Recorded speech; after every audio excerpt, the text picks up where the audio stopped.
Hello, and in this topic we're going to be talking about maximizing efficiencies using third-party services.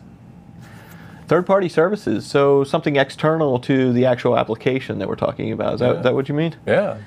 Great. Yeah, so this is a topic that comes up a lot, especially, and the cloud actually enables this.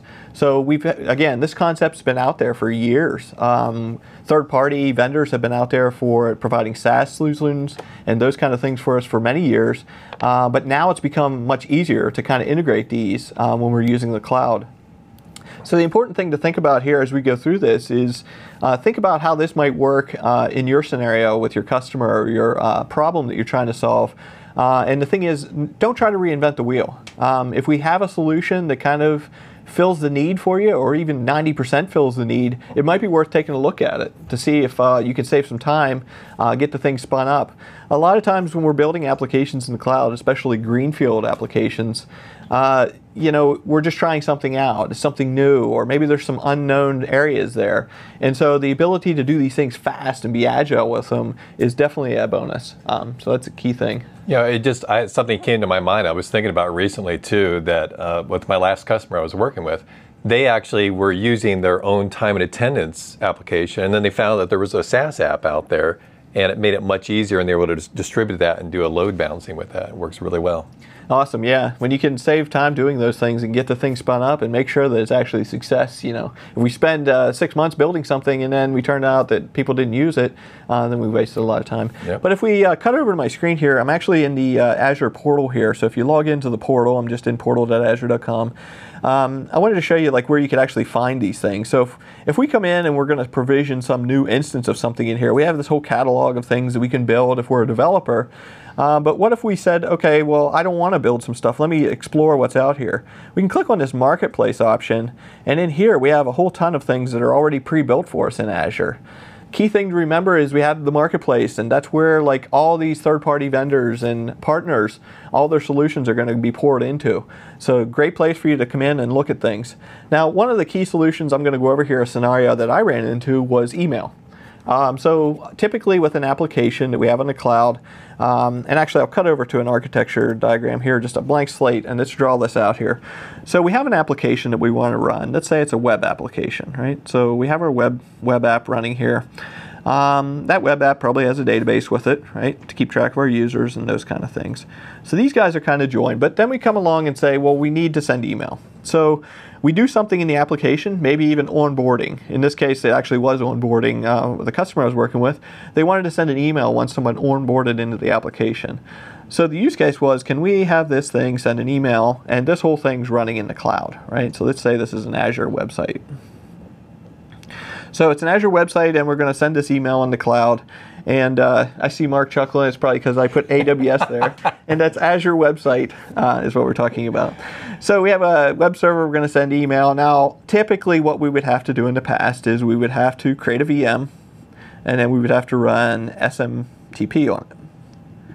And we can still do that, right? So we can have this running up in Azure. This guy's going to send all our email for us. So the email will get routed down through this guy and go out to the outside world. That's great. So just to clarify, SMTP is? SMTP is the mail protocol for sending outbound mail. Yep. So if we wanted to send mail to the outside world, we have to set up an SMTP server. Yep. Now, if we talk about the cloud world a little bit, it's a little bit different. In that model, we can actually do this. So in that model, we wouldn't need this, the VM that we have running here. And pardon me here. But what we would do is we would join this up to a service. So over here, we have a service called SendGrid.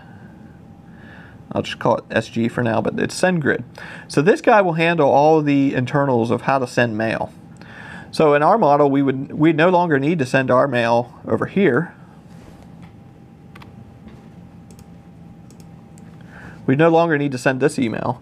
We actually just call into this service over here, and this guy will send it to the outside world. So if we pop back over to the portal, how would we go about enabling something like this?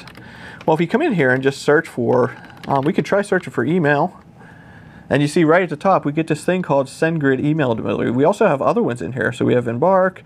We have a slew of other ones that are in here now. And if you click through into these actually have the entire solution built for you. Obviously, this is a pay-per-use, so it's a SaaS-type solution, allowing you to get out of the business of managing the infrastructure involved with SMTP in this case. Right. So it's a great solution. You can save a lot of time, and then you don't have to manage those servers. We'll talk about other modules about the state of the server and the VMs that we have to spin up in order to do this. Patching, all the things that come along with managing those servers that would run SMTP. Now you're out of that solution. You're into a more PaaS solution where you don't have to worry about the infrastructure behind it. You're just managing your solution, your application. Well, that's the whole beauty of the Azure solution, right? We don't have to deal with all these infrastructure components. They're already there. Yeah, and so that's the key point. And I mentioned the SendGrid in this case, or an email solution, but there's many other ones out there. If you're running a blog site, if you're running like a WordPress is another one that comes up a lot. People want to run these pre-canned websites that are already built out there. We have a lot of this built in the marketplace. Don't try to reinvent the wheel and spin up your own VMs for it. We already have those things running. Now, in some cases, it won't be a total PaaS solution like we just showed. This is a little bit more of a SaaS because you're just basically passing off to a third party set of servers to manage that for you. Some of them are pure PaaS, and then some of them are canned VMs. And when I say canned VM, I mean we've taken the software that's required to run that and already built it for you in the infrastructure. So you just come in and say, yeah, I want 5 instances of that thing, and it will spin up those VMs for you. So great way to leverage the cloud, and I recommend definitely do a bake-off and do a buy versus build versus whenever you're trying to build your applications. Absolutely. And with that, that will conclude this topic on maximizing the efficiency of third-party libraries and solutions.